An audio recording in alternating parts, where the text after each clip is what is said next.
Samsung to announce new phones, powered by AI, on January 17th. Samsung is set to reveal its new AI-powered phone on January 17th at a press event in San Jose, California. The tech giant currently holds a 20% share of the global smartphone market.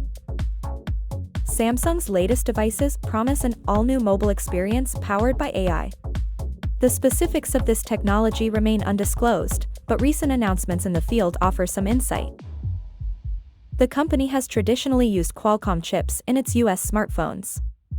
The upcoming devices are expected to feature Qualcomm Snapdragon Series 8 Gen 3, optimized for Android phones. New Snapdragon chips enable phones to run generative artificial intelligence applications offline. This allows AI chatbots to operate without internet connectivity, enhancing user privacy.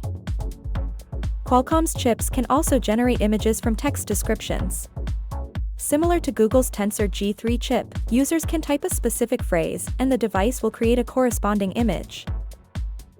AI technology is increasingly integrated into smartphones, improving various features such as transcribing recorded conversations and enhancing image and video quality. Samsung is taking a leap towards this AI-driven future with their upcoming releases.